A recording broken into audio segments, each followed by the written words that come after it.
Nous sommes le 17 septembre et c'est un grand bonheur pour moi, pour toute l'équipe et moi, de vous retrouver dans le cadre de ce programme que vous aimez tant et nous aussi d'ailleurs, nous l'adorons. RTI 1 reçoit aujourd'hui la ministre de la Femme, de la Famille et de l'Enfant. Nassénéba Touré a accepté de venir nous donner la situation de la femme, de la famille et de l'enfant en Côte d'Ivoire depuis 2011 jusqu'à aujourd'hui. Y a-t-il eu des avancées notables? On le saura ce soir. Et les réponses, j'irai les chercher avec mon binôme du jour, Yacouba Sangaré, est journaliste au quotidien Le Patriote, où il est rédacteur en chef adjoint. Aussi, vous aurez droit au code QR et par téléphone, vous pourrez poser des questions à Madame le ministre. Bonsoir, Madame le ministre. Bonsoir, Hamza Diaby. D'accord, on va tout de suite planter le décor avec cet élément que nous propose Davis Oyo, élément dans lequel notre reporter évoque les actions menées par le gouvernement pour assurer l'autonomisation et l'épanouissement de la femme en Côte d'Ivoire. Comment il faut déterminer les caractéristiques d'un bon entrepreneur? 3 fois par semaine, ce groupe de femmes de la ville de Soubré est instruit en alphabétisation et en éducation financière. C'est très bien. Ici, nous apprenons à lire et à écrire à travers les lettres, à travers l'ordinateur, à travers les tablettes. Aujourd'hui, nous voulons apprendre aux femmes l'impact que l'accueil peut leur apporter dans leur entreprise. 2 heures par séance pour manipuler tablettes et ordinateurs afin de bonifier leur chiffre d'affaires. Il y a un critère que les femmes doivent respecter. Elles doivent avoir déjà une activité génératrice de revenus, aussi petite soit-elle. Nous, notre rôle, c'est de leur apprendre à gérer leur micro-entreprise. L'on dénombre 23 maisons digitales sur l'ensemble du territoire. Une idée du ministère de la Femme, de la Famille et de l'Enfant, appuyée par la Fondation Orange. Avant, là, moi, je vendais seulement et je ne calculais rien. Mais maintenant, grâce à la maison digitale, on arrive à faire une marge de ce que tu vas gagner. J'enlève déjà mes dépenses, puis je fais mon bénéfice. J'ai appris à faire une étude du marché. Ce que les gens ne vendent pas dans mon quartier, beaucoup, c'est ce que moi je fais. Ça a boosté mes activités. Avant, quand mes clients venaient déposer l'épargne, j'arrivais à écrire les chiffres pour pouvoir prendre les mesures, mais les noms, je ne pouvais pas mettre. Mais aujourd'hui, comme je sais lire et écrire, j'arrive à mettre nom des gens, combien ils m'ont donné comme avance, reste, tout ça là, j'arrive à écrire. Ça m'a apporté beaucoup. La première promotion de ce programme dans la ville de Soubré est constituée de 100 bénéficiaires répartis en 5 groupes de 20. Toutes sont désormais autonomes. Les activités génératrices de revenus, Diane Sikone. Analphabète, elle s'est tournée vers l'institution de formation et d'éducation féminine, IFEF, de la commune. Je n'avais eu la chance d'aller à l'école. Quand on est venu à Soubré ici, j'ai vu les coins IFEF.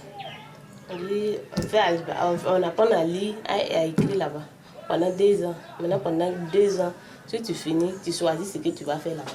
Comme tu as fait pâtisserie et puis couture. Mais moi, j'ai choisi couture. Résiliente, ses efforts ont été récompensés après 5 ans de formation en alphabétisation et en couture. Cette mère de 2 enfants a même terminé numéro 1 national des IFEF 2022 en couture. Et depuis le début de l'année, grâce au kit reçu du ministère, elle a ouvert son atelier. On commence à me connaître à Soubré ici. Je vais devenir une grande couturière à la fin. Déjà, ce que je fais, j'arrive à payer mon atelier. J'arrive à mettre mes enfants à l'école. Direction Abidjan, commune Abobo Avocatier. Ici, une trentaine de femmes s'adonnent à la production d'attiéké, mais prisées des populations ivoiriennes. Les productrices d'attiéké constituées en coopérative ont une parfaite maîtrise du circuit de fabrication. Nous avons 2 hectares de champs de manioc dans la commune d'Azaguié. Et là-bas, nous avons des broyeuses. Et c'est dans cette broyeuse que nous transformons en pâte. Et nous les convergeons à Bobo dans notre usine de fabrication. Elles doivent ce mérite au projet de gestion novatrice du Fonds national Femmes et Développement, logé au ministère de la Femme, de la Famille et de l'Enfant. Ce fonds nous a permis d'être autonomes, aider nos maris, aider nos enfants, mettre nos enfants à l'école. La question de l'autonomisation et de l'épanouissement de la femme est au cœur de la politique de gestion du gouvernement ivoirien depuis 2011. En témoigne le fonds FAFSI, l'adoption de plusieurs tests et lois permettant de mieux porter la vision du chef de l'État, Alassane Ouattara. Dans la même dynamique, cette édition des Assises nationales des femmes du Côte d'Ivoire, organisée en l'espace de 6 mois en cette année 2024. Objectif, recueillir le besoin des femmes dans les 14 districts du pays. Le résultat des travaux va être compilé dans un livre blanc dénommé Femmes 2030 et remis au président de la République. Merci beaucoup, Davis Oyo, notre reporter. Bonsoir, Sangaré. Bonsoir, Mzadia. Madame le ministre, après un tel élément, qu'est-ce que ça vous inspire? Qu'est-ce que vous nous dites? Ce qu'il faut retenir, M. Hamza, c'est que la vie des femmes a considérablement changé en Côte d'Ivoire ces 13 dernières années. Et il faut le dire, ce n'est pas un hasard. Je voudrais dire que sous la présidence de son Excellence, M. Alassane Ouattara, les femmes de Côte d'Ivoire se sentent écoutées. Elles se sentent armées pour affronter la vie. Elles se sentent armées, mieux armées pour protéger leur famille. Et ce qu'il y a de plus important à retenir, elles se sentent libres. Quand vous donnez l'opportunité à des femmes d'accéder au crédit pour des activités génératrices de revenus, quand vous instaurez l'école obligatoire de 0 à 16 ans et qu'en 13 années, on a triplé le nombre de petites filles à l'école primaire, vous préparez un avenir radieux pour les femmes, vous donnez la chance à ces petites filles de choisir leur destin. Quand aujourd'hui, toutes les femmes du territoire, sur le territoire ivoirien, ont accès à un centre de santé. Ce sont 300 centres de santé en 13 ans. Aujourd'hui, elles ont accès à une meilleure santé. La santé est gratuite de 0 à 5 ans. L'accouchement est gratuit et la dernière née des produits en matière de santé, c'est la couverture maladie universelle. Imaginez-vous que ces 14 millions d'Ivoiriens qui ont accès à la CMU, c'est pratiquement la moitié de la population ivoirienne. Et quand vous aidez, vous donnez l'opportunité à une femme d'apprendre, de s'éduquer, si elle n'est pas allée à l'école ou pour des raisons diverses de vulnérabilité, elle a quitté le cursus normal, d'aller à travers ces institutions d'éducation et de formation féminine et d'apprendre et de sortir, comme vous avez pu le voir dans l'élément, et de devenir autonome. Quand vous faites ça pour les femmes, ce sont leurs familles qui en profitent, c'est leur communauté qui en profite et par ricochet toute la nation. Et la Côte d'Ivoire, et cela, félicitations déjà, la Côte d'Ivoire occupe le premier rang en Afrique en matière de lutte contre la discrimination à l'égard des femmes et des filles, comme le stipule le rapport SIGI. Comment on en arrive à un si joli résultat? Alors, je voudrais remercier... Je voudrais premièrement me féliciter tout le gouvernement entier avec à sa tête le Premier ministre Begré Mambé-Robert. Et je voudrais remercier les organisations de la société civile. Je voudrais remercier les femmes de Côte d'Ivoire dans leur diversité parce que c'est leur engagement, c'est leur travail. Et je voudrais aussi féliciter les hommes parce qu'un des axes importants qui nous a permis d'obtenir cette position de championne d'Afrique en matière d'égalité, l'institution sociale de l'égalité femmes-hommes, le rapport SIGI, a eu lieu aussi, a été possible aussi par l'engagement des hommes. Une action que nous avons instaurée il y a quelques années de cela, il y a 2 ans, nous avons lancé une campagne sur la masculinité positive. Donc je voudrais dire merci aux Ivoiriens et aux Ivoiriennes de nous avoir portés au flambeau de l'égalité des genres sur le continent. En gros, Madame le ministre, quelle est la condition des femmes en Côte d'Ivoire aujourd'hui? Vous direz quoi? Ce que je peux vous dire, les femmes en Côte d'Ivoire se portent mieux. Aujourd'hui, les femmes ont accès au crédit. En 2011, c'était 4 500 000 femmes qui étaient en dessous du seuil de pauvreté. C'était 5 300 000 femmes qui étaient autonomes. Aujourd'hui, c'est 7 800 000, donc pratiquement doublé. de femmes qui sont autonomes, et dont une hausse de 61% d'autonomie. Et aujourd'hui, les femmes sentent qu'elles participent au développement de leur pays, mais elles veulent faire plus, d'où l'initiation des Assises des femmes de Côte d'Ivoire pour les entendre. Aujourd'hui, les femmes sont contentes de voir leurs enfants, leurs petites filles aller à l'école. Elles sont contentes de porter leur voix et de prendre des décisions. Et l'une des plus innovantes, qui est une révolution dans l'histoire de notre jeune nation, c'est la représentativité des femmes sur les listes électives au niveau local. Les dernières élections de septembre 2023 l'ont montré. Aujourd'hui, dans les 201 communes, sur les listes des 201 communes et des 31 régions, vous avez au moins 31% de femmes. Vous avez au moins 30% de femmes.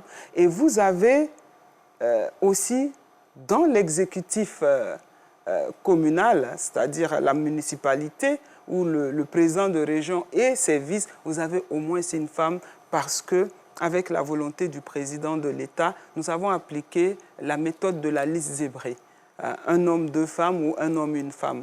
Et ça, c'est une révolution parce qu'à partir de là, les femmes vont s'impliquer dans le développement. À la base, au niveau du pouvoir décentralisé, elles vont porter leur voix et les choses vont s'améliorer. Et à part cette décision politique, aujourd'hui, les femmes ivoiriennes sont dans tous les secteurs. Elles sont dans tous les secteurs et la volonté politique y est. Vous pouvez le constater. C'est la première fois dans l'histoire de notre jeune nation que nous avons eu une femme présidente d'institution. Grande chancelière de Côte d'Ivoire, professeure Henriette Dagré-Diabaté.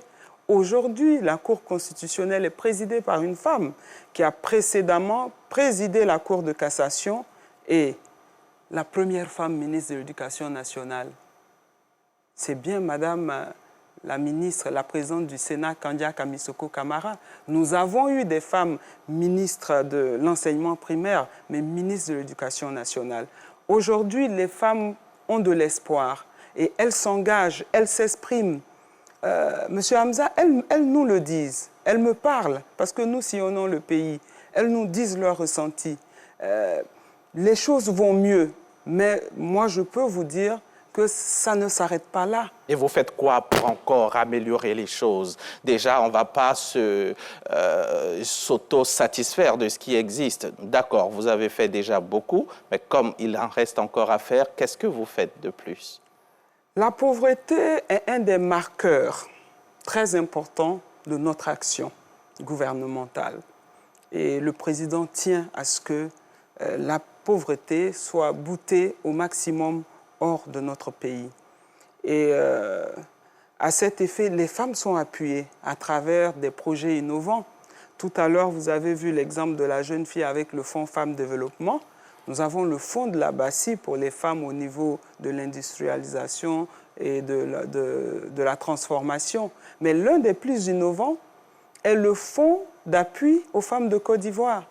Pouvez-vous imaginer qu'en 12 ans, ce sont 400 000 femmes qui sont sorties de la vulnérabilité et qui ont pu faire profiter leurs époux, leurs enfants. Et au total, c'est 2 500 000 d'Ivoiriens qui aujourd'hui ont été touchés, qui ont retrouvé leur dignité et qui vivent tranquillement et qui entreprennent. Ça, c'est inédit dans l'histoire de notre jeune nation. Et on ne pourra pas parler du FAFSI sans dire merci à la Première Dame. On ne sait plus quand s'arrêter quand il s'agit d'elle, parce que c'est la réalité. Aucune Première Dame n'a agi de la sorte dans l'histoire de notre jeune nation en ce qui concerne les femmes, en ce qui concerne les enfants, en ce qui concerne les familles. Parce que quand vous soutenez les femmes et les enfants, vous stabilisez les familles. Et en plus, en ce qui concerne la santé, à travers l'hôpital mère-enfant, je reviendrai sur ce point tout à l'heure. Allez-y, Sangaré. Madame le ministre, concernant la représentativité dans les femmes dans les instances de décision, le constat est que le niveau est encore faible, hein, malgré la loi numéro 2019-870 du 14 octobre. Les statistiques le montrent. Hein. Par exemple, à l'Assemblée nationale, il n'y a que 12,60% de femmes. Au Sénat, 19,19%. Pour les conseils régionaux, c'est 3,23% et pour les mairies, c'est 7,50%. Même au gouvernement, il n'y a que 21,87% des femmes. Les 30% ne sont pas atteints. Qu'est-ce qui explique cela? Qu'est-ce qui coince, Madame le ministre? Est-ce que sur le gouvernement, qui est l'instance suprême de décision, n'arrive pas à respecter les dispositions de cette loi, est-ce que cette loi peut avoir écho auprès des populations? Alors, je voudrais tout d'abord rappeler les articles de la Constitution en leur numéro 35, 36 et 37. Et je voudrais aussi rafraîchir les mémoires de nos compatriotes et indiquer que la femme, qui fait partie des populations vulnérables, est au cœur de la politique du président de la République. Et à cet effet, à travers les appuis et la représentativité, il y a aussi, à l'article 37 de la Constitution, la présence des femmes au sein des institutions de l'administration publique et privée. Et à cet effet, moi je pense que les femmes, il y a eu des avancées notables. Notre pays est jeune, elle a 64 ans, mais en 13 ans, nous sommes quand même passés de 5% à 7% au niveau des femmes élues. Et ça, je peux vous dire, mais ce qui s'est passé en 2023 est révolutionnaire. Mais la présence, il faut aussi capitaliser la présence des femmes dans les instances de décision et dans les institutions. Et au niveau des institutions, mais il n'y a aucun pays aujourd'hui dans notre région qui a autant de femmes à ces postes de responsabilité. Madame Chantal Nanaba Camara est présidente de la Cour constitutionnelle. Madame professeure Henriette Dagri-Diabaté est grande chancelière honoraire. Madame le ministre, ce que Sangaré essaie de dire, c'est qu'on a peut-être mieux que d'autres, mais ce n'est toujours pas suffisant. Il faut peut-être faire... Ce que je voudrais qu'on retienne, c'est ce qui a été fait en 13 ans. Imaginez. Et les femmes le disent, elles ont confiance au président. Elles le disent parce que ces femmes auxquelles nous nous adressons, ce sont des femmes qui ont 50 ans, ce sont des femmes qui ont 60 ans, mais qui ont vu la Côte d'Ivoire d'hier et d'aujourd'hui et qui ont vu les progrès qui ont été réalisés en 13 ans et qui ont vu des postes auxquels les femmes ne pourraient jamais aspirer. Vous pouvez imaginer l'adage qui dit que la route précède le développement. Mais qui aurait pu imaginer que les fonds pour la réalisation des routes, des ponts et des bitumes de la Côte d'Ivoire allaient être confiés à une femme? Le fonds d'entretien routier est bien dirigé par une femme. Et là, moi, je pense que ce n'est pas la représentativité au gouvernement. Je pense qu'il faut faire une balance transversale et voir aujourd'hui que les femmes sont partout. Elles ont accès au corps d'élite, ça c'est très important, au corps d'élite de l'armée ivoirienne. Qui aurait pu penser que les femmes, les jeunes filles ivoiriennes allaient accéder à la gendarmerie? Et moi, je pense que la Côte d'Ivoire est bien partie. Et les assises nous le disent, les femmes nous le disent. Dites au président qu'on veut ça encore. Parce que ce qu'il a fait en peu de temps... Justement, elles le disent, on veut encore, on veut que ça aille beaucoup plus loin. Allez-y, Sangaré. Justement, les assises, vous avez lancé les assises des femmes de Côte d'Ivoire et vous avez déjà parcouru 7 districts sur les 14 que compte le pays. Quelles sont les préoccupations essentielles que les femmes vous remontent lors de vos échanges avec elles? La chose la plus marquante, c'est la confiance que les femmes ont au président de la République. C'est la confiance qu'elles ont au gouvernement de Côte d'Ivoire. Parce que ces assises-là nous ont permis d'impliquer toutes les entités féminines.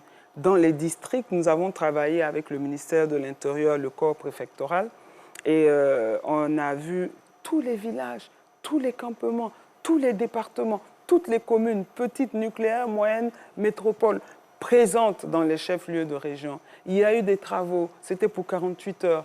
Il y a des fois où nous sommes allés au-delà de 2 jours et les femmes se sont exprimées. Elles se sont exprimées, elles nous ont dit leurs besoins. Et leurs besoins, c'est de pouvoir mieux participer, plus participer au développement de leur pays.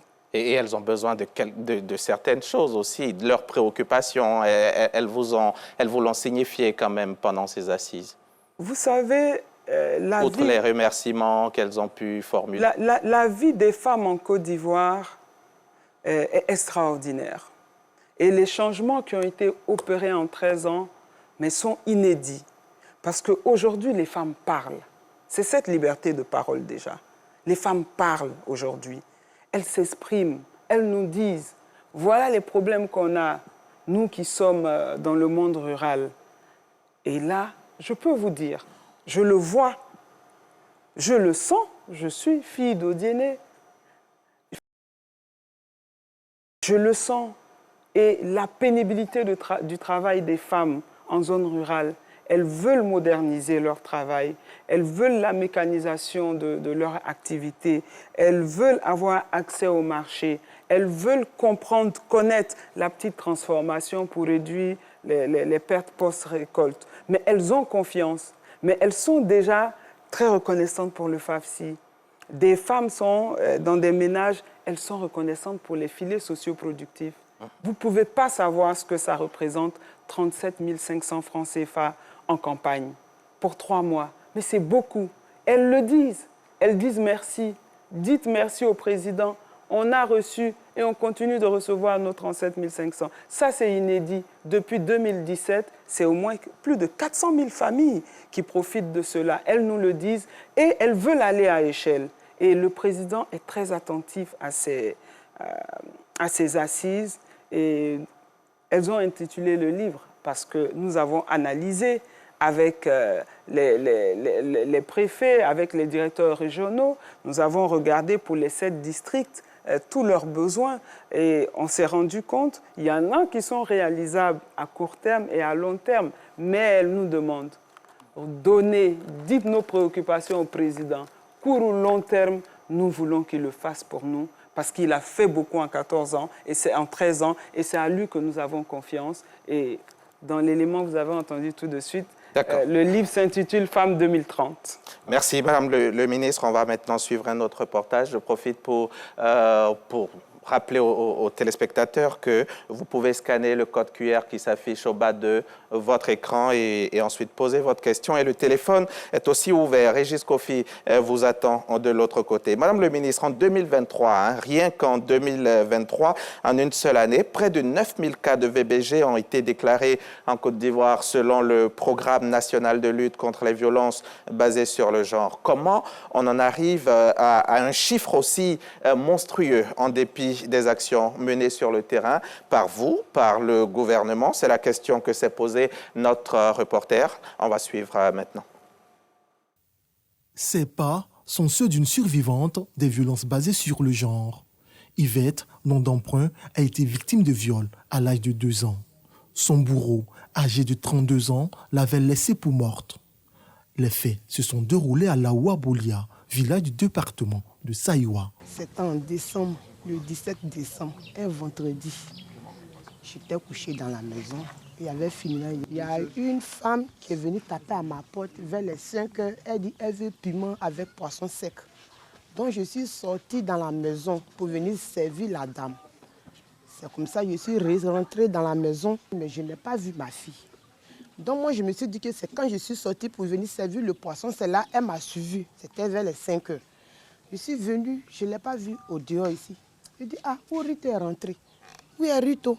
Donc je suis partie dans la cour où se trouve le funérail. Je me suis dit que c'est là-bas, elle s'est dirigée. Je suis partie, j'ai commencé à demander à mes belles-sœurs que vous n'avez pas vu l'enfant. Elles-mêmes ont commencé à courir pour dire que à 5 heures là, j'ai commencé à crier Rito. Je suis venue, elle était nue, ils sont venus la déposer en bas des papiers, mon frère.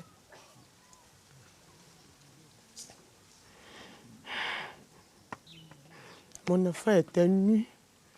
Quand je l'ai vu, sans sauter sur elle comme ça. Au secours, mon frère. Tu ne pourrais pas voir mon enfant. Tout lui était gâté. 2 ans après ce drame, incompréhension, inquiétude et colère habitent toujours parents et entourage de la victime. Ça m'a dépassé. Quand un problème se passe, quelque temps après, tu oublies un peu. Sinon... La fillette est aujourd'hui âgée de 4 ans.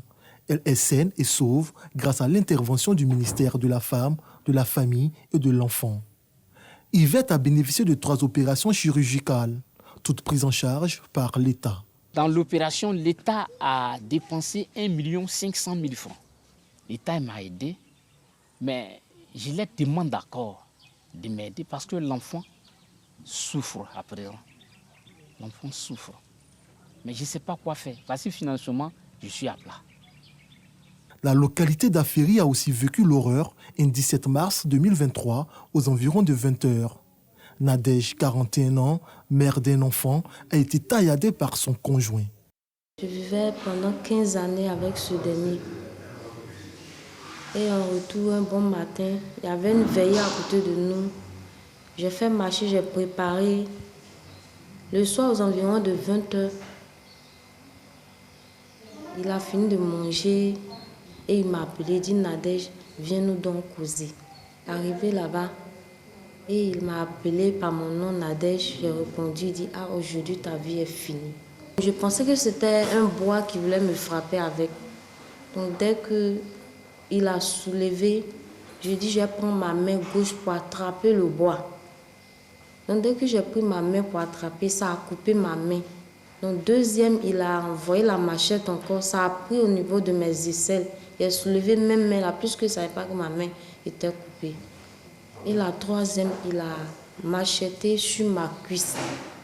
Et il a pris la quatrième, ça venait au niveau de mon cou.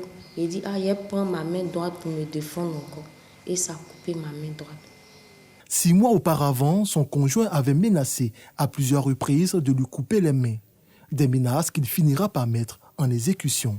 Il a gâché ma vie, je ne suis plus comme avant. Avant, je travaille. J'ai une fille, j'ai un petit-fils. C'est moi qui m'occupe d'eux. Moi-même, pour faire mes besoins, j'ai des problèmes.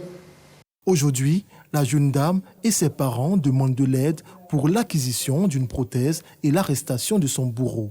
Je demande pardon à la première dame et son Excellence, M. Alassane Ouattara. Je leur demande pardon. Ils n'ont qu'à m'aider.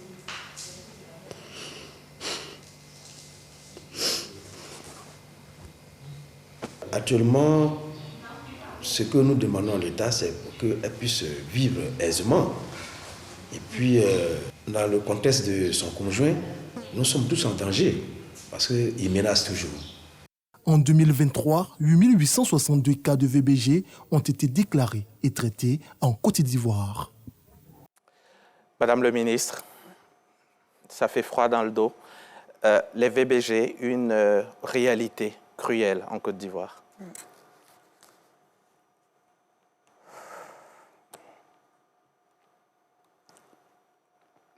C'est très émouvant. Mais M. Diaby, ce que je peux vous dire, personnellement, je reste impitoyable sur les cas de pédophilie, de violences faites aux enfants. Cette petite fille, j'ai eu l'occasion de la rencontrer à plusieurs reprises. On continue de s'occuper d'elle, on assiste à la famille. Je reste impitoyable parce que les enfants, c'est l'avenir de notre pays. Et ça, c'est inacceptable. En ce qui concerne les femmes adultes, c'est inacceptable de violer une femme. C'est inacceptable de vouloir d'une femme quand elle refuse de vous. C'est inacceptable de mutiler une femme. Il n'y a pas de droit de l'homme quand une petite fille est mariée de force. Il n'y a pas de droit de l'homme quand on est dénié de ses ressources parce qu'on est une femme. Il n'y a pas de droit de l'homme quand on est sujet de tout genre de victimes sexistes et sexuelles. C'est inacceptable. C'est non en Côte d'Ivoire et c'est puni par la loi. Le Code pénal, en 39 articles, condamne. Et aujourd'hui, encore une fois, le gouvernement, ces dernières années, a travaillé, pendant ces 13 ans, à durcir le Code pénal en ce qui concerne ces actes odieux et criminels. Et les mutilations génitales aussi sont vraiment punies par la loi. Et aujourd'hui, on entend... Fait-on du trafic de clitoris en Côte d'Ivoire, Madame le ministre? C'est une question assez triste. Il y a eu ce genre de trafic auparavant. Alors, il y a un élément qui circule, qui est d'un confrère de, voilà, de l'AFP. De l'AFP. Effectivement, c'est une... Je suis venu avec le rapport.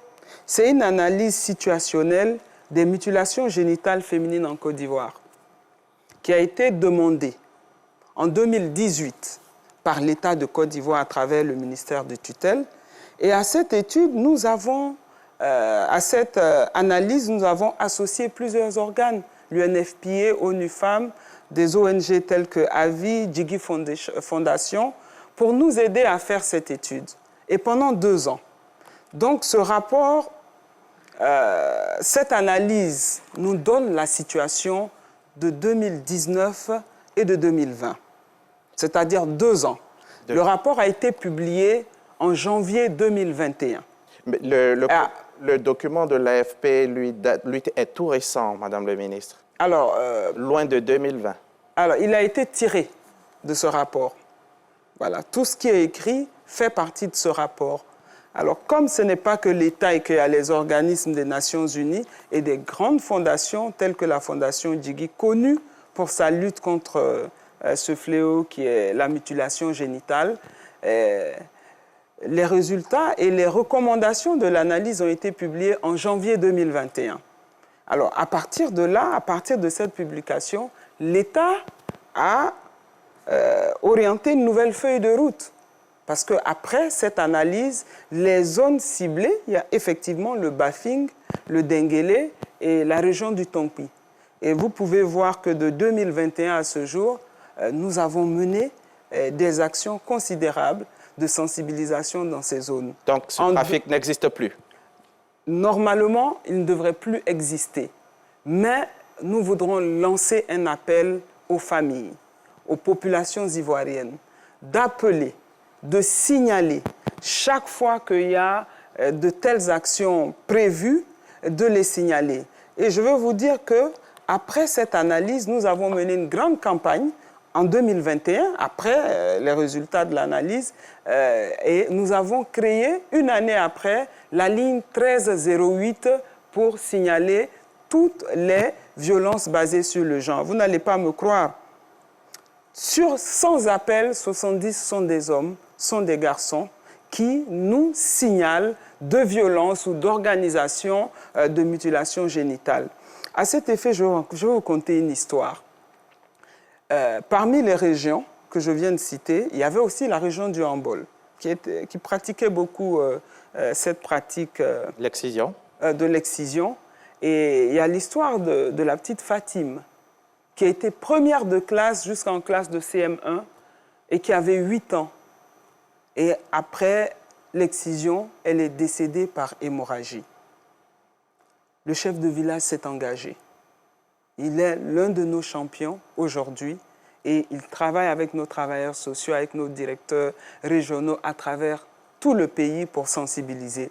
Aujourd'hui, ce village est 0 excision, mais cette région du Hambol s'est améliorée par rapport aux 3 autres. Donc, on voudrait vraiment lancer cet appel aux hommes, aux garçons, à nos frères, à nos pères, à nos conjoints, de signaler chaque fois qu'il y a ce genre d'activité qui est la mutilation génitale, qui est condamnée par la loi en Côte d'Ivoire. Si les victimes arrivaient à perdre la vie ou à être neutralisées pour une raison ou une autre qui relate de l'excision, vous pouvez risquer la prison à vie. Et comment sont prises en charge les victimes de violences de tout genre, violences sexuelles, comment elles sont prises en charge? Alors, il faut noter, tout à l'heure, vous avez donné un chiffre de 8 000 et quelques, pratiquement 9 000 cas de victimes de violences basées sur le genre, mais ce sont des victimes prises en charge par l'État de Côte d'Ivoire à travers le numéro vert. En 2011, il n'y avait que 938 victimes prises en charge par l'État.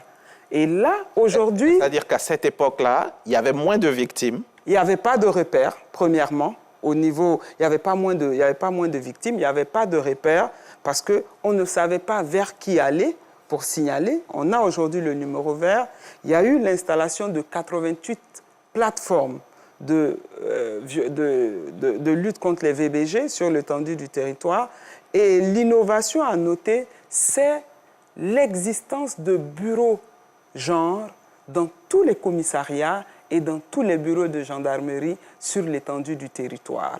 Donc aujourd'hui, les victimes s'expriment, elles sont libres, elles parlent. Et il faut noter aussi que la loi, quand elle s'est durcie en ce qui concerne les auteurs, elle a aussi donné des avantages aux victimes qui peuvent aujourd'hui aller dans tous les postes de police et de gendarmerie et faire leur déposition. Et vous les prenez en charge comment? Alors, elles sont prises en charge immédiatement par le policier judiciaire. S'il estime que son état de santé nécessite une prise en charge, elle est prise en charge directement au lieu de la déposition. Et après ça, l'information est rapportée au ministère de tutelle et nous avons quelques centres. À Abidjan et à Tchékoubé, nous avons le centre Paveos et nous avons des centres privés qui reçoivent ces victimes.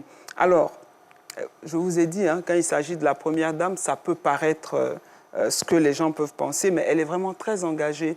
Moi, je voudrais encore lui dire merci, et très sincèrement, pour cette innovation dans l'histoire aussi de notre jeune nation, de l'ouverture très bientôt, dans le mois d'octobre, d'un centre d'accueil de victimes de violences basées sur le genre, avec une capacité de réception de 100 lits, c'est-à-dire les victimes et leurs enfants. Il existe 2 centres de ce genre sur le continent. Au Zimbabwe et en Côte d'Ivoire, ils ont la même capacité de réception. Donc, nous sommes encore numéro 1. Madame le ministre, ça, c'est après que le mal a été commis, les prises en charge. Qu'est-ce que le gouvernement, qu'est-ce que le ministère fait, justement, pour prévenir les violences sur les femmes, sur les filles? La ligne de signalement, la sensibilisation accrue, à travers nos institutions d'éducation et de formation féminine, c'est chaque année 40 000 ménages touchés en sensibilisation à travers les IFEF contre les violences basées sur le genre. Et ça donne des résultats. Ça veut dire qu'on passe de 900 personnes qui dénonçaient en 13 années à pratiquement 8 000 et quelques, 9 000 personnes qui dénoncent. Et ce qu'il faut retenir, les femmes ont de la voix ces 13 dernières années.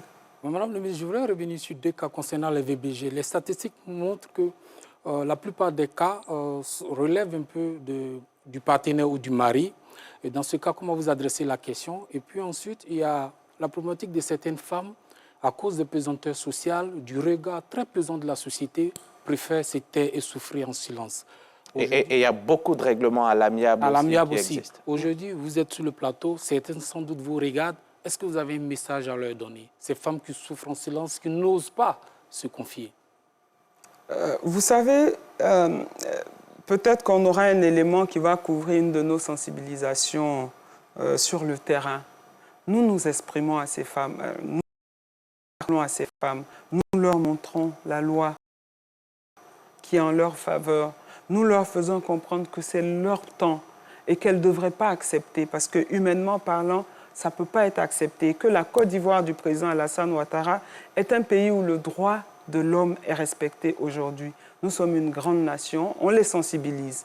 Mais, comme vous le dites, la pesanteur culturelle, les communautés, et aujourd'hui, nous avons une autre cible.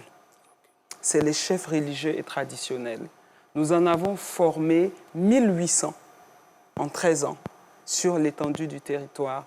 Et à la prochaine session de la Chambre des rois et chefs traditionnels de Côte d'Ivoire, nous allons leur demander un passage pour continuer la sensibilisation. Mais je voudrais dire à ces femmes de parler.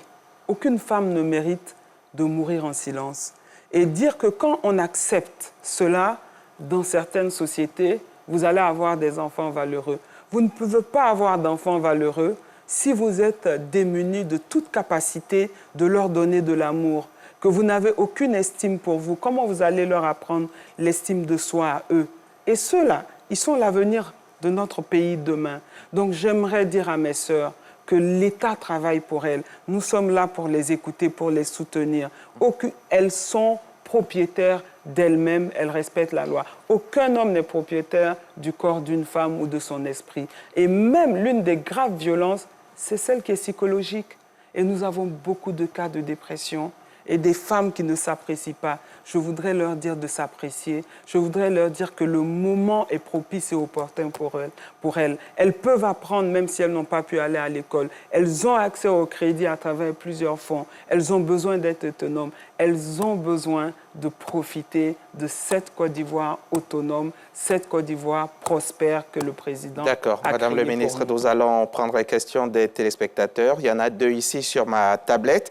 Il y a Rama qui dit est-ce que vous pouvez nous donner une estimation des cas de condamnation de personnes qui auraient violenté des femmes, voilà. Et puis Fleming nous dit quels sont les grands défis restants à relever par le ministère de la Femme, de la Famille et de l'Enfant en matière d'épanouissement de la femme, de la famille et de l'enfant. D'accord. Alors, en ce qui concerne les auteurs, il y a des tests réglementaires qui existent. Les victimes doivent porter plainte. Vous avez parlé tout à l'heure des règlements à l'amiable. Et nous avons des cas où les victimes, dès le début, veulent porter plainte, mais il y a de la pression. Mais aujourd'hui, à travers les centres socio-éducatifs qui existent partout, à travers nos IFEF, aujourd'hui, nous avons des travailleurs sociaux vers qui elles peuvent partir pour leur expliquer leurs droits et leur dire qu'elles peuvent être protégées et qu'elles peuvent changer de vie. Et pour les auteurs, tant que la plainte n'est pas portée, nous sommes démunis de toute puissance, de tout pouvoir de les poursuivre. Il faut qu'elles portent plainte parce que c'est ça aussi un état de droit. Et en 13 années, le président de la République a travaillé à installer des institutions solides, des fondations fortes. À travers nos institutions, il faut leur faire confiance. Vos grands défis, Madame le ministre? Alors, les grands défis, c'est de continuer ce qu'on est en train de faire. Les grands défis, c'est d'avoir plus de femmes dans différents secteurs. Nos défis, c'est de mieux protéger les femmes. Elles sont protégées, mais nous pouvons faire mieux. Notre défi, c'est que dans toutes les campagnes de Côte d'Ivoire aujourd'hui, les femmes du monde rural soient alphabétisées, que la pénibilité de leur travail soit réduite et que leur rémunération soit meilleure. Et que les femmes de Côte d'Ivoire et les filles de Côte d'Ivoire aient confiance en elles-mêmes et qu'elles se disent qu'elles peuvent tout faire aujourd'hui. Les conditions sont réunies et comme dans le jargon des jeunes, qu'elles se disent qu'elles peuvent créer quelque chose dans tous les domaines. D'accord. On va prendre les questions qui nous sont parvenues par téléphone. Régis Kofi, si vous nous entendez, vous pouvez nous en donner quelques-unes, 2, 3 questions rapidement, s'il vous plaît. Bonsoir à toutes et à tous. Madame la ministre, je pose la question telle que reçue par M. Goulet-Roland, qui nous appelle de Boundiali. Quels sont les grands pas qui seront posés entre 2025 et 2030 pour changer la condition des femmes en Côte d'Ivoire? On en vient à la question de Mme Kwasi Akokodi. Que fait le ministère face à la prostitution en ligne pratiquée par des jeunes filles, souvent des mineurs, qui se retrouvent dans des résidences meublées? Mademoiselle Traoré Aïcha qui souhaiterait savoir comment l'État s'occupe de ces personnes victimes de VBG. Est-ce pour une période bien déterminée ou pour toute la vie? Et puis, on atterrit avec la question de M. Kakou qui est à Tiapoum. La ministre a évoqué l'accouchement gratuit. Il souhaiterait savoir à quelle étape parle-t-on d'accouchement gratuit. C'est aussi la préoccupation de M. Fofana Aruna qui nous appelle de Dieukoui. C'est tout.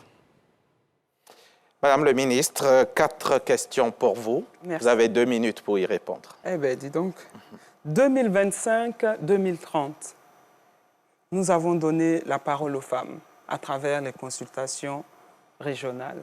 Et nous allons compiler tout ce que les femmes désirent en un livre blanc qui s'intitule 2025-2030. Et nous voulons écouter les femmes. Et je peux vous dire que le président est très attentif à ces assises parce qu'il sait le poids des femmes dans le dynamisme de notre économie. il connaît leurs responsabilités au niveau des ménages et des communautés. Donc, ce qui va être fait pour les femmes sera décidé par les femmes à court terme et à long terme à travers ce livre blanc. Alors, en ce qui concerne les enfants, la prostitution en ligne, mais ça tombe bien, il y a un test, une communication en Conseil de ministres qui a été soumis aujourd'hui même dans la révision du programme national de la protection de l'enfant depuis 2012 pour l'adapter aux vulnérabilités d'aujourd'hui, dont la vulnérabilité au niveau du digital en ligne et avec l'environnement d'aujourd'hui et le terrorisme et le djihadisme. Donc, il y a d'autres éléments qui sont ajoutés, qui sont pris en compte maintenant dans la politique nationale de l'enfant. Et nous allons la mettre en œuvre dès que c'est fait avec les bailleurs. Ça sera un projet sur 5 ans qui sera financé à hauteur de, je pense, 27 milliards de francs CFA pour vraiment protéger les enfants au niveau du digital, au niveau de l'enrôlement dans les groupes terroristes et ainsi de suite. Ensuite, pendant combien de temps vous vous occupez des victimes de VBG? Alors, on a le temps qu'ils puissent se retrouver parce que la prise en charge est holistique. Et à le côté, ils ont connu des blessures physiques comme la dame, mais elle a aussi besoin de prise en charge psychologique. Donc, il y a des travailleurs sociaux, il y a des psychologues qui les suivent jusqu'à ce que nous nous rassurons que les victimes sont prêtes à être insérées. Et quand ils sont insérés, il y a une période de suivi. Et au fur et à mesure, il y a de façon périodique, dans la base de données, nous prenons de leurs nouvelles pour voir comment ils se réinsèrent. Donc, il n'y a pas un moment déterminé, précis. Dernière question, alors, comment bénéficier? Voilà. L'accouchement, la gratuité. La gratuité de l'accouchement et de la santé pour les enfants de 0 à 5 ans. Dans tous les centres de santé, une femme enceinte a le droit d'être prise en charge par l'hôpital pour donner la vie de façon gratuite. C'est la loi. Et les enfants de 0 à 5 ans, c'est aussi la loi. Et alors, on entend souvent qu'il y a des femmes qui ont des difficultés et nous voudrions que ceux qui se heurtent à des difficultés à travers le système sanitaire le reportent à la 1308, qui est la ligne destinée aux femmes victimes de violences. Et surtout, quand elles doivent donner la vie, c'est encore plus urgent et plus important pour nous. Et ça m'amène à vous poser la question, Madame le ministre. Qu'est-ce qui explique qu'entre 2020 et 2022, le taux de mortalité en couche était élevé, beaucoup élevé? Alors, entre 2020 et 2022, ça peut s'expliquer. Ces 2 années qui ont été des années difficiles au niveau mondial. Nous avons connu 2 crises, la pandémie de la Covid-19 qui a joué sur l'économie et qui s'est résumé par un confinement de longue durée.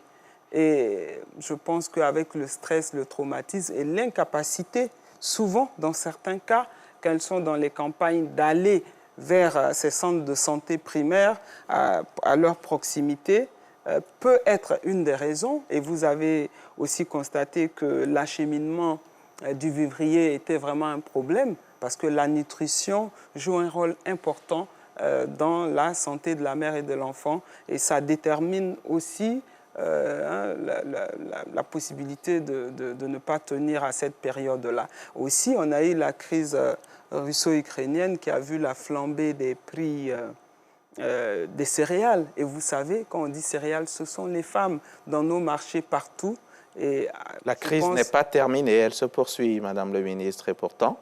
Ben oui, mais quand une crise survient, l'État prend des dispositions. Et aujourd'hui, l'État est armé à affronter cela. Et vous voyez que, je pense, le taux s'est beaucoup amélioré après 2022. D'accord. On va terminer sur ça. Le Conseil national de la femme, c'est l'un des projets phares de votre département.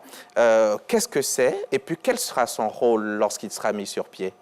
Alors, le Conseil national de la femme est une des résultantes des Assises nationales des femmes. Et nous espérons pouvoir l'installer d'ici la fin de cette année. Et ce Conseil aura le rôle de porter les préoccupations de la femme de façon régulière. Donc, après l'installation du Conseil, on n'aura plus besoin d'assises. on aura le conseil qui va se réunir en programmation accordée avec toutes les instances y afférentes pour porter de façon périodique et régulière les préoccupations des femmes au niveau de l'exécutif. Comment se fera le choix de ces membres?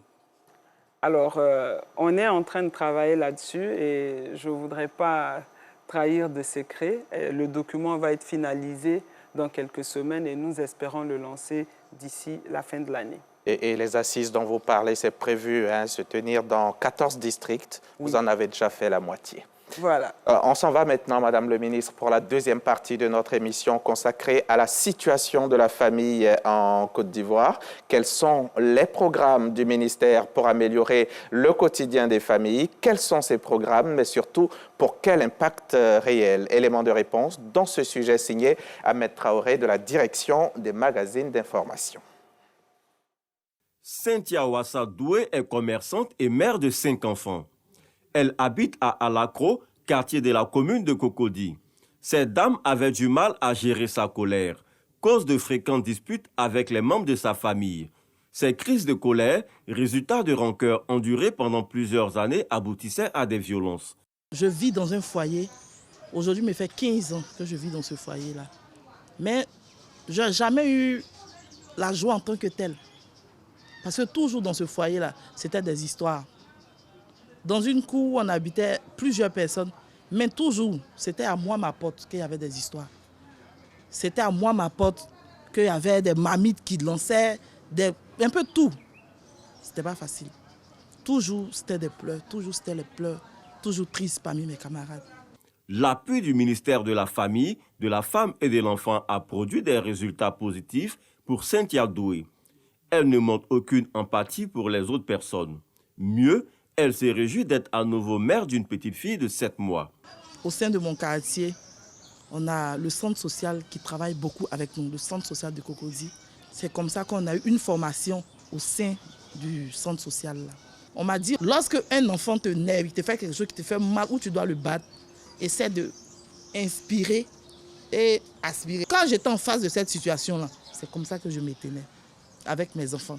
Donc les enfants même ont vu que maman ne nous frappait plus. Quand je prends ma position nette, je commence à rire et je les laisse. Nous sommes à Koumassi, au quartier Campement. Ici, nous rencontrons Paulette Saboulou. Elle est présidente d'association de femmes. Paulette Saboulou et ses membres ont bénéficié de formations leur permettant de sortir plusieurs de leurs enfants du phénomène de la drogue. Ici, il y avait une famille, un couple, leur fils qui était vraiment drogué. Et c'était vraiment difficile pour eux. Toujours la maman pleurait. Mais aujourd'hui, nous, après la formation, on s'est mis en groupe. On n'a pas là à ce dernier jusqu'à aujourd'hui. L'enfant est rentré au village. Il a tout maudit. Il saigne aujourd'hui les EVA où il est pris lui-même. Il se prend lui-même en charge maintenant. Il a son argent, il travaille, ça va. Il est quitté dans la drogue. Elles ont également créé des activités génératrices de revenus, ce qui leur permet de maintenir un climat de paix dans les foyers. On a plus fait 3 ou 4 formations qui nous ont permis d'être autonomes. Sinon, avant, dans les quartiers, c'était des tontines. Et les tontines, si l'autre ne paye pas, c'est palable. Juste ça, il se retrouve au 20e. Donc, depuis qu'on a appris, on est parti après la formation. Aujourd'hui, on a créé des AVEC. Et chaque AVEC contient 30 femmes. Et on a 42 AVEC. On a fédéré, on a fait une fédération de tous ces AVEC qui est aujourd'hui une association. Le ministère de la Famille, de la Femme et de l'Enfant soutient la protection des droits des femmes. Les familles rencontrées remercient l'État de Côte d'Ivoire pour son action en leur faveur. Merci beaucoup, Ahmed Traoré. Madame le ministre, quelles sont, on a vu l'élément, quelques actions que vous menez, mais dites-nous globalement, quelles sont les actions que votre département mène depuis pour la promotion des familles en Côte d'Ivoire? Vous savez, je l'ai dit tout à l'heure dans mon propos, quand une femme est écoutée, quand une femme est soutenue dans son activité, qu'elle est armée intellectuellement, financièrement, ça réjaillit sur la famille. Ça réjaillit sur la famille. Alors, la politique sur la famille existe. Nous avons une commission nationale de la famille où vous avez 14 ministères sectoriels qui siègent et des institutions telles que l'Assemblée, le Sénat et j'en passe, qui siègent dans ce conseil-là. Et on se réunit régulièrement.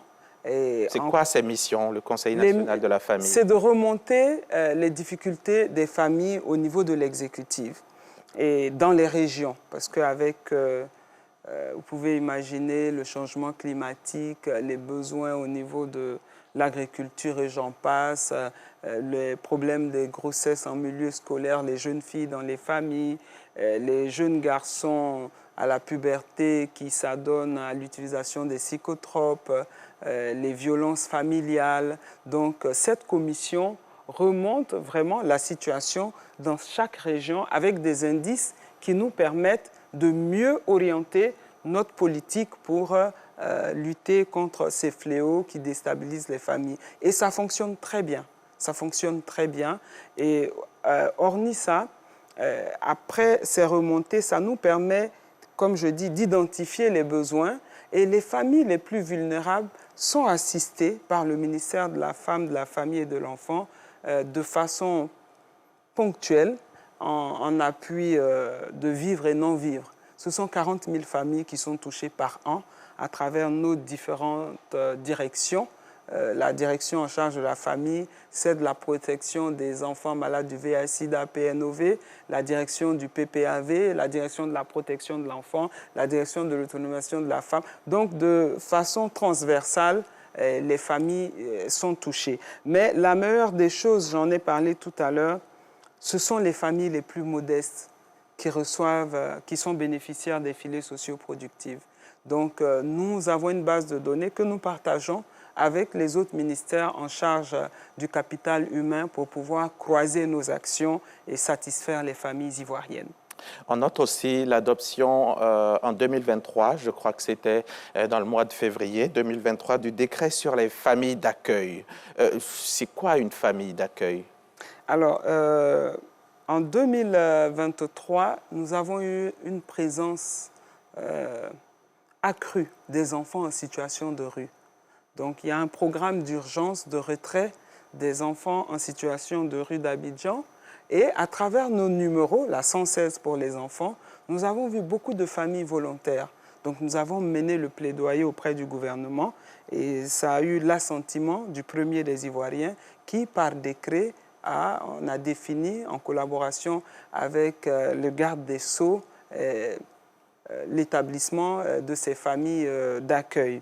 Alors, ces familles d'accueil existent. En ce moment, nous en avons profilé autour de 400 qui sont en attente parce que c'est un décret récent et nous sommes en train d'étudier les modules de formation de ces familles et le ministère est en train de mener des enquêtes. Donc, sur 8 mois, nous allons mener des enquêtes pour nous assurer de la possibilité de ces familles-là et l'intention de ces familles de recevoir des enfants. Mais entre-temps, tous ces enfants retirés de la rue, nous avons réussi à réunifier le maximum avec leurs familles à travers des programmes comme celui que vous avez vu. Le second programme, c'est le Strong Family, où nous assistons les familles sur la durée nécessaire pour les réunir. Mais dans certains cas, ce sont des orphelins ou ce sont des familles monoparentales où le parent physiquement est réduit. Alors, il y a des familles d'accueil qui sont prêtes et je suis convaincue. Et jusqu'où va l'engagement, la responsabilité de ces familles-là vis-à-vis de leurs protégés? Alors, ils ont les mêmes responsabilités qu'ils ont envers leurs propres enfants. Premièrement, vous ne pouvez pas recevoir un certain nombre d'enfants si vous avez déjà des enfants. Donc, on capitalise que dans une famille normale ivoirienne, avec un père et une maman, ils peuvent s'occuper de 6 enfants. Si vous avez 3, vous pouvez en recevoir 3. Mais l'enquête est diligentée de telle sorte que, avec les voisins, la communauté, les services du ministère de l'Intérieur, de la Défense aussi, il y a vraiment une enquête très minutieuse qui est faite sur les parents pour s'assurer qu'ils aiment ces enfants et que les enfants ne vont pas être subis qu'ils peuvent assumer leur rôle de voilà, parents. leur rôle et qu'ils ne vont pas subir d'autres pires formes de violence. Donc, c'est pour ça que nous sommes très attentifs sur l'étude et je pense qu'à partir de janvier, les enfants vont commencer à être placés en famille. Justement, pour ces enfants-là, est-ce qu'il y aura un mécanisme de suivi pour s'assurer qu'une fois que ces enfants sont récupérés par ces familles, que vraiment ces familles s'occupent effectivement de leur resocialisation. Ensuite, vous avez parlé, vous avez effectué des maraudes, comme vous l'avez dit, vous avez sorti au total 552 enfants des rues. Est-ce qu'aujourd'hui, vous avez un suivi pour savoir si certains ne sont malheureusement pas retournés dans leur travail? Vous savez, c'est l'une de mes fiertés et ça me donne beaucoup de satisfaction parce que certains de ces enfants sont réellement exposés, M. Sangaré. Ils sont dans les rues, ils sont exposés à la pédophilie, à la drogue, à même l'assassinat, au crime. Et ces enfants vont dans nos centres, ils sont pris en charge de façon holistique. Et vous savez que nous travaillons en collaboration avec la Croix-Bleue pour le suivi des enfants déjà en contact avec le psychotrope. Et aujourd'hui, beaucoup de ces enfants vont très bien. J'en suis fier, je garde le contact. Il y a un petit qui a été très célèbre qui ne voulait pas venir avec nous, mais aujourd'hui, il va bien. Il a retrouvé sa famille dans la région des Lacs. Il est retourné à l'école. Mais ce n'est pas le cas pour eux tous, malheureusement. On a des récidives, il y a beaucoup qui retournent dans la rue. Et on les reprend et on fait réellement ce qu'on peut. Et on est en train de redéfinir d'autres systèmes pour pouvoir les garder et peut-être aller sur une période de désintoxication plus longue pour certains. Mais la majorité arrive à s'insérer dans la famille, avec leur famille ou avec des apprenants, avec des maîtres ébénistes. Ils apprennent des métiers, des maîtres soudeurs et ils sont suivis. C'est-à-dire l'équipe de travailleurs sociaux qui les suit dès qu'ils sont dans nos centres et qu'ils retournent en famille ou chez des maîtres pour apprendre des métiers, ils sont suivis sur 2 ans pour voir s'ils sont réinsérés. Mais ils ont même eux-mêmes, en général, cette habitude de rester en contact avec les travailleurs sociaux qui deviennent vraiment partie prenante de leur famille. Il y a aussi le cas aussi de certains enfants qui sont dans le cocon familial, mais qui constituent des cas difficiles pour les parents, parce qu'ils sont addicts à la drogue. Est-ce qu'il y a une possibilité pour ces parents-là de saisir le ministère? Si oui, qu'est-ce qu'ils doivent faire? Alors, à travers la 116 encore, le numéro gratuit 116, j'exhorte les parents à appeler quand ils sont dans ce genre de situation où les enfants peuvent devenir violents, où ils peuvent quitter la maison. Ils peuvent nous le notifier. Nos services, à travers le programme de protection des adolescents et enfants vulnérables, le PPAV, nous pouvons les suivre, mais on ne peut pas suivre tous les enfants. Je me dis que les familles qui peuvent s'occuper de leurs enfants peuvent le faire. Nous aidons les plus vulnérables, nous aidons les Ivoiriens. Donc même ces familles, on peut leur recommander les psychologues avec lesquels les travailleurs sociaux qui réussissent très bien. Alors sur les 500 enfants, la majorité est réunifiée. Nous avons peut-être une centaine en apprentissage. Nous avons encore peut-être une quarantaine en centre qui sont en train d'être suivis pour les raisons énumérées plus tôt.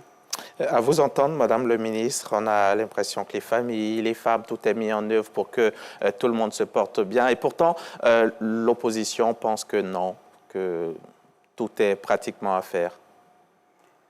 Bon. Écoutez, ce que moi je peux vous dire, ça ne date pas de la préhistoire. 2011, vous et moi, savions où notre pays était. Aujourd'hui, nous voyons où notre pays est. Alors, quand on me parle de l'opposition, vous savez, les Ivoiriens, on ne peut pas rester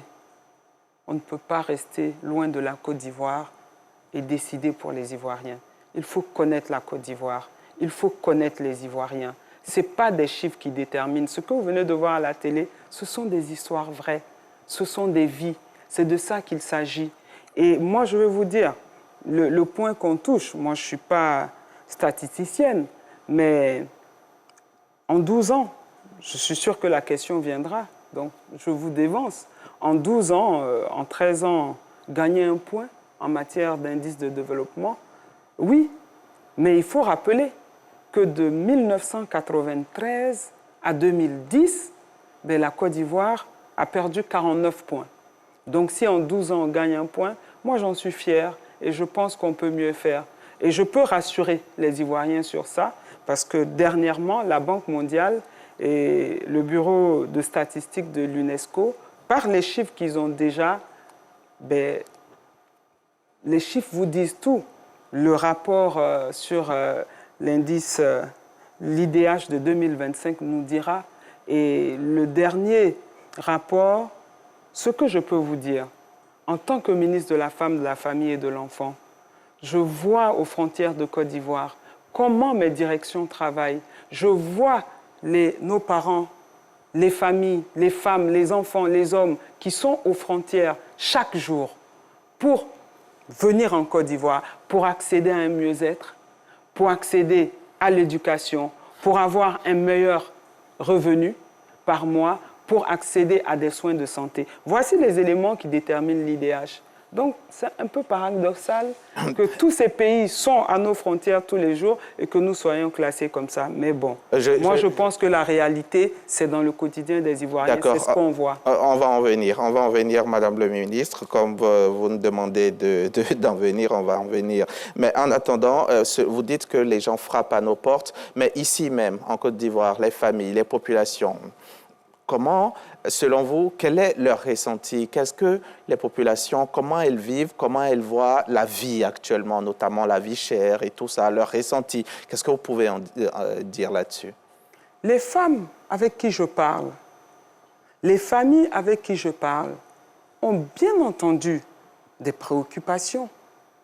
Mais ce qu'il faut retenir, aujourd'hui, elles le disent. Mais avant 2011, les gens ne le disaient pas parce qu'ils n'avaient plus d'espoir. Aujourd'hui, ils ont de l'espoir, ils le disent. Mais ils le disent par rapport à quoi?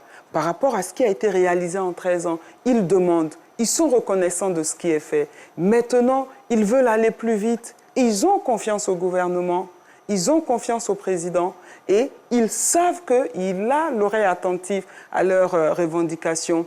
Et aujourd'hui, vous voyez tout ce qui est mis en place à travers les instituts de formation, cette possibilité, cette école de la seconde chance, les fonds pour qu'ils entreprennent, tout 350 et quelques milliards à l'emploi jeune pour des projets jeunes, le fonds d'appui des femmes de Côte d'Ivoire, les logements sociaux, la demande s'augmente parce qu'ils voient le travail d'arrache-pied qui est en train de se faire. C'est ça le sentiment des Ivoiriens. Et je peux vous dire que les Ivoiriens veulent que le président continue de travailler pour eux, d'améliorer leurs conditions de vie. D'accord. La population, la protection de l'enfant en Côte d'Ivoire, l'État en a fait une priorité également. Il y a des centres qui existent, par exemple, pour la prise en charge d'enfants vulnérables. On a souhaité faire une petite immersion dans quelques-uns de ces centres, notamment le centre d'accueil pour enfants de Soubré. Notre guide, c'est David Soyo. Centre d'accueil pour enfants de Soubré. Il est 6 heures. On se réveille.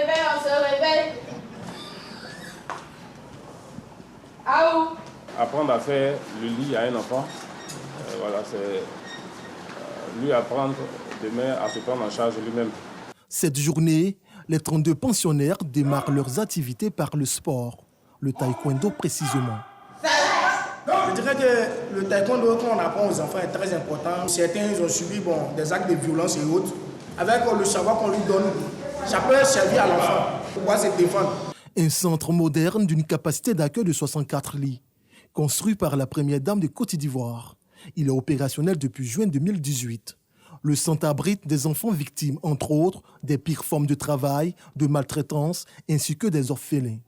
Objectif, la prise en charge holistique de ceux-ci, et cela commence par l'alimentation.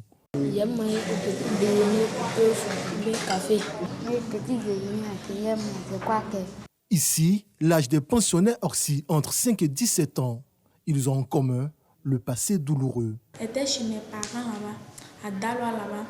C'est mon oncle qui est venu me chercher, qui est de venir lui à Soubré ici pour sauver son petit-fils. On est venu là sauver son fils. Sa femme, elle était méchante. On a fait du que mon oncle, elle est partie, elle a mis mes barrages dehors.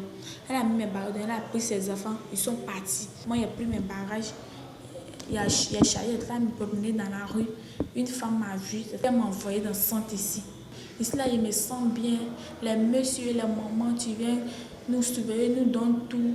Sarah a 11 ans. Cette orpheline de père est aussi victime de maltraitance, de violences physiques et privée parfois de nourriture. Elle a vécu un calvaire depuis le décès de sa grand-mère. Ma grand-mère est décédée, on a fait funérailles là. On ne me donne pas à manger. Quand on met ma tête et puis elle fuit dans la maison là. Mais c'est ici on mange. On nous donne tout, on nous donne à pied. Que si veut nous donner à pied, savon, pommade, on mange bien. Pour traiter les blessures physiques et psychologiques, plusieurs activités sont développées par le centre. Élevage, tapisserie, menuiserie, tricotage et alphabétisation. Aujourd'hui, nous allons voir les symboles. Il y a combien de symboles? Oui, Sarah. Un bon poète. La coiffure et la couture occupent également les journées des pensionnaires. C'est une salle multifonction parce qu'il y a un programme qui est établi. Le lundi, coiffure homme, mercredi, coiffure dame. Tout le monde n'exerce pas en même temps dans cette salle. C'est organisé. Ensuite, nous avons la couture dame. La couture dame qui est menée par Maman Chantal. qui fait la couture dame avec les jeunes filles. Tout ça est son âge d'apprentissage. Depuis 2018, 638 adolescents ont transité par le centre d'accueil pour enfants de Soubré. Une abnégation qui a permis au centre de remporter le prix national du meilleur établissement de protection de remplacement 2024. À Abidjan, c'est la rentrée des classes au centre Amigo Doumé de Yopougon-Lokwa, une structure partenaire du ministère de la Femme, de la Famille et de l'Enfant. Nous sommes heureux de vous accueillir pour entamer cette nouvelle année académique 2024-2025. Ce centre partenaire de l'État de Côte d'Ivoire dispose de 125 lits. Sa mission, éducation, formation et réinsertion socio-professionnelle des enfants en situation de vulnérabilité. Les apprenants sont de retour des vacances. Auparavant, ils se trouvaient dans les rues. Aujourd'hui, ils sont réconciliés avec leur famille. C'est le résultat d'un encadrement par l'apprentissage au métier. Menuiserie, ferronnerie et élevage sont les principaux métiers appris aux jeunes gens dont l'âge varie entre 14 et 20 ans. Tous sortent de la rue. La majorité a déjà touché une fois la drogue et commis quelques forfaits pour survivre. Mais chacun a son histoire. À l'atelier de menuiserie, Junior travaille sans répit. Il ponce des capes avec précision, le battant, comme s'il voulait effacer son passé. J'ai quitté ma famille parce qu'on ne gagne pas quelque chose à manger. Donc, c'est ça qui m'a fait mal de quitter la maison. Je suis dans la rue, je me promenais, je fumais. Souvent, je suis sale quand il n'y a pas d'habits à porter. Je demandais de l'argent là. Tout ça, je vois que c'est pas bon. Depuis que je suis ici, je suis bien, j'ai grossi, j'ai mince. Au nombre de 30, ces enfants en situation de rue sont surveillés, encadrés et instruits par 4 éducateurs et 7 formateurs.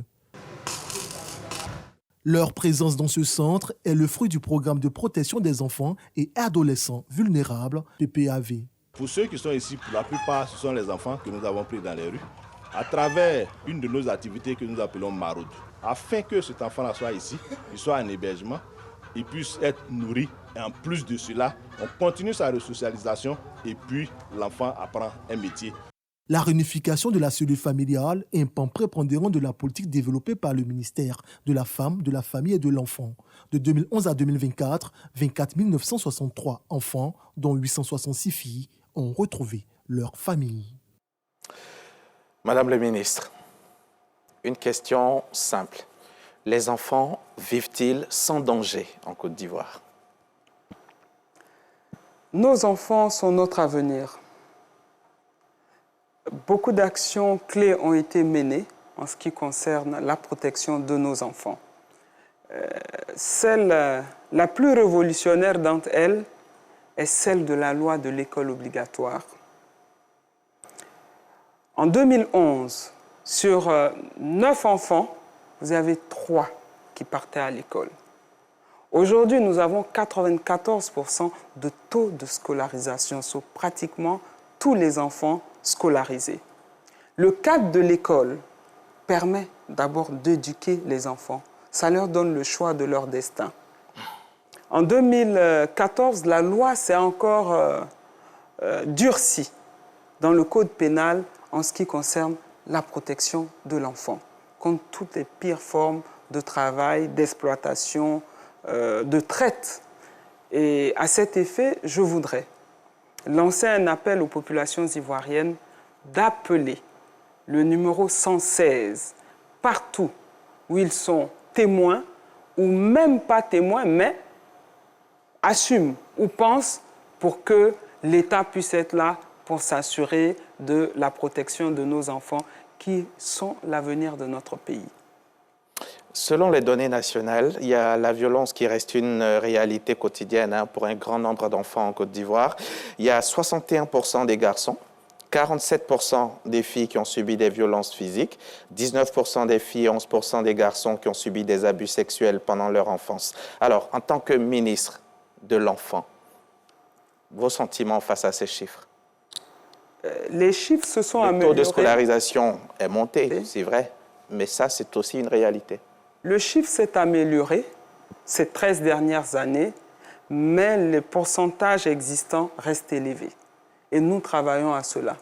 C'est pour ça que nous multiplions nos campagnes de sensibilisation et à travers le programme Strong Family, qui est un programme de formation des parents à savoir à se comporter avec les enfants, à savoir comment prendre les enfants selon les différents âges. Et c'est un programme qui marche très bien. Nous le mettons en œuvre avec l'UNICEF et il fonctionne très bien.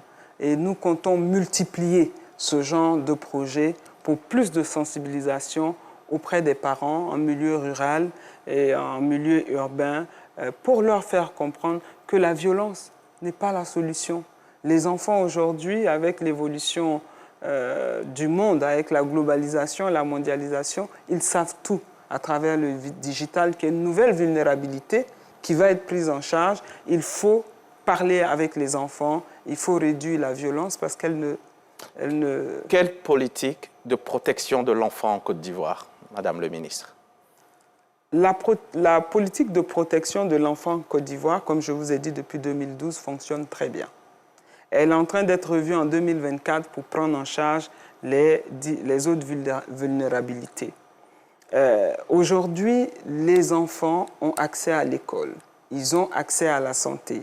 Le vaste programme de nutrition lancé par la présidence de la République prend en charge le bien-être des enfants. Est-ce que vous savez qu'un enfant bien nutri et mal nutri de 0 à 6 ans n'ont pas la même façon d'analyser et d'évoluer dans le monde? Et aujourd'hui, cela est pris en charge par l'État. Les enfants sont protégés et il faut que les adultes s'engagent avec l'État de Côte d'Ivoire à protéger les enfants. Sangaré? Bien, c'est bien de recueillir, Madame le ministre, les enfants dans ce centre-là pour favoriser leur resocialisation. Mais qu'est-ce qui est prévu contre justement les auteurs des violences-là qui poussent ces enfants-là dans la rue? C'est les auteurs des maltraitances contre les enfants. Ça, c'est ma première question. Je voulais aussi enchaîner avec une deuxième question. Dans l'élément, il est dit que les enfants sont âgés de 5 à 17 ans. À un certain moment, ils partent. À partir de quel âge ils partent et ils partent où? Alors, en ce qui concerne... la première question, c'était... Qu'est-ce qui est prévu comme sanction contre les auteurs des violences? Alors, les auteurs des violences sont punis par la loi. Dans le code pénal, la violence faite aux enfants, c'est non en Côte d'Ivoire. C'est vraiment non, avec un engagement de l'exécutif au plus haut niveau, l'engagement de la Première Dame et l'engagement du gouvernement tout entier, c'est non, c'est condamné. Et quand les auteurs sont poursuivis et que nous nous rendons compte, beaucoup sont jugés et condamnés. Je vais vous raconter cette petite histoire. Vous savez, ici à Abidjan, à Nono, il y a des enfants qui ont été victimes de violences et de violences sexuelles par leurs géniteurs, au nombre de 4. Les voisins nous ont alertés. Cette histoire, ça concerne des non-ivoiriens. La mère est ivoirienne et le père est non-ivoirien, avec son frère, l'oncle des enfants. Et les enfants étaient victimes d'abus sexuels de leur père et de leur oncle. Mais croyez-moi, nous nous sommes assurés, après la prise en charge des enfants et de la mère, à partir du moment que la déposition est faite, le ministère n'est plus impliqué. C'est le ministère de la Justice. Mais nous nous assurons que ces enfants et les mères sont protégés.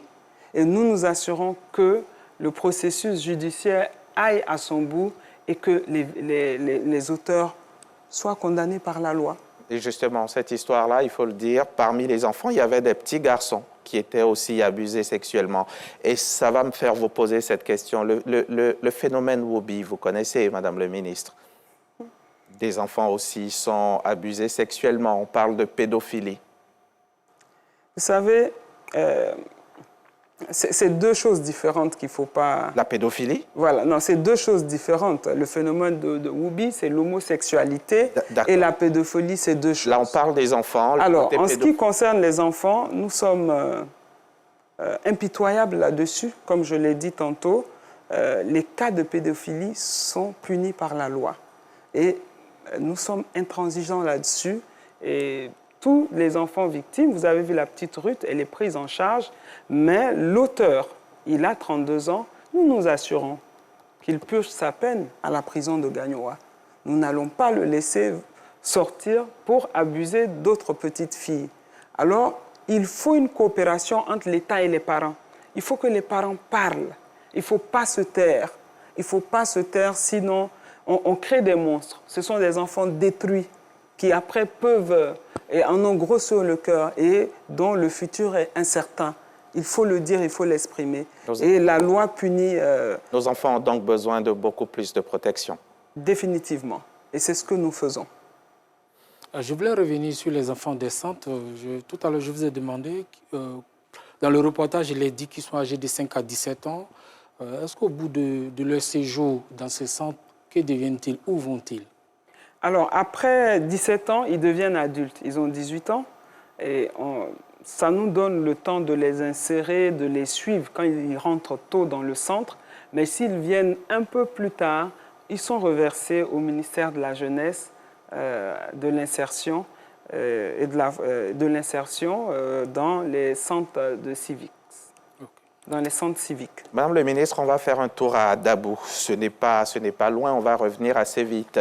Alors, on y va pour visiter un centre, le seul d'ailleurs en Côte d'Ivoire, qui s'occupe des enfants avec des handicaps lourds allant de l'infirmité motrice cérébrale aux troubles mentaux en passant par l'autisme et les malformations congénitales. Astou Touré, allons-y. La malformation congénitale n'est pas un obstacle à sa survie. À 5 ans, Joyce dessine ses toiles à l'aide de ses membres inférieurs. Abandonnée par ses géniteurs, elle a été admise à la pouponnière de Dabou à l'âge de 4 mois. Joyce fait partie des 104 pensionnaires ayant bénéficié du gîte Écouvert. Le centre accueille des enfants atteints, entre autres, d'infirmités motrices cérébrales, de troubles mentaux, d'épilepsie, de schizophrénie, etc. Vieille de 74 ans, la pouponnière de Dabou est la plus ancienne des 4 institutions du genre qu'abrite la Côte d'Ivoire. Depuis avril 2015, elle se spécialise progressivement dans la prise en charge des enfants handicapés. Elle fonctionne 24 heures sur 24 en mode internat avec des enfants de 3 à 43 ans. Ils sont classés en fonction de leur âge et de leur pathologie. 70% de ces enfants sont atteints d'une infirmité motrice cérébrale. C'est le plus gros nombre d'enfants en situation de handicap. À côté d'eux, on a des enfants, des autistes, 2 groupes d'autistes, les autistes et des autistes avec hyperactivité. On a aussi des sourds, des muets, des aveugles, des enfants qui sont atteints de malformations congénitales comme Joyce. On a aussi des enfants atteints de microcéphalée, d'hydrocéphalée. Et à côté, on a des enfants atteints de troubles mentaux.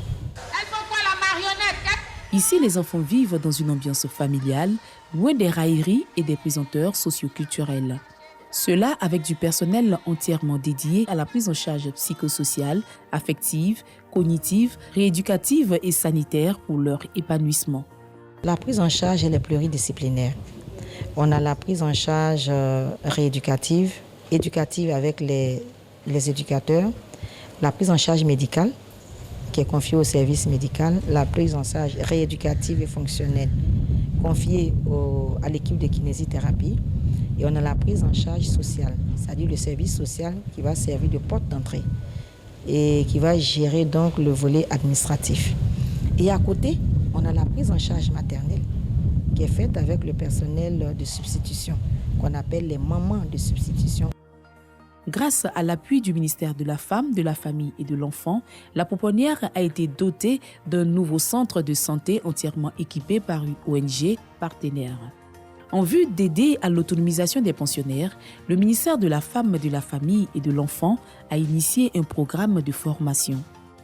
Tous les jours, on arrose, on fait les briques, on nettoie les champs. On est content. Madame la ministre de la Femme, de la Famille et de l'Enfant, qui, dès sa prise de fonction, a eu une vision, celle de pouvoir initier des activités de formation professionnelle. On a le géobéton, on a l'élevage, le maraîcher. On a à côté de cela les activités artistiques. Et les enfants sont coachés, certes par des éducateurs, mais par des professionnels qui sont au niveau du Dabo. Et à côté, on a les activités de formation professionnelle, des coachings au niveau des activités de sport. À ce jour, la Pouponnière a formé 18 personnes de 18 à 39 ans en technique d'élevage, 12 en maraîcher, 21 en fabrication de perles, 10 en art ménager, 24 enfants au jamboree. Mais beaucoup reste à faire au plan humain et matériel. Nous avons 3 éducateurs aujourd'hui pour les 104 enfants. Vous voyez que c'est insuffisant. Si je prends aussi le cas des mamans de remplacement, qui sont au nombre de 6 aujourd'hui pour tous les 104 enfants, alors il faut rehausser le personnel, aussi bien le personnel fonctionnaire que le personnel contractuel. Nous utilisons à peu près 580 kg de linge par jour à cause des baves, à cause des selles des enfants. Et là, nous avons besoin d'une machine industrielle, par exemple, pour qu'on puisse être plus rapide et plus efficace. Donc là aussi, on a des difficultés au niveau du matériel. Le matériel aussi informatique, le matériel roulant de ces enfants qui doivent se déplacer avec des fauteuils roulants tous. Rappelons que la Pouponnière de Dabo est née en 1950 avec pour objectif principal accueillir et assurer la prise en charge psychosociale, affective et psychomotrice des enfants. C'est un reportage d'Astou Touré. Madame le ministre, ça fait beaucoup de besoins pour ce seul centre. Vous avez entendu la directrice, Koroto Ouattara, ça fait beaucoup. Qu'est-ce qui est prévu pour améliorer les conditions de vie de ces pensionnaires? Alors, à ce jour, sur le territoire ivoirien, il existe 10 centres d'accueil et de remplacement des enfants. Mais comme celui-là, avec des malades... Comme celui-là, il y en a un. Seul, oui. Et en 4 ans, nous avons... Il en existe 10 à ce jour. En 4 ans, en 13 ans, nous en avons construit 4 autres. Le centre de Soubré que vous avez vu, le centre de Ferkessé-Dougou, le centre de Boaké et le centre d'Agoville.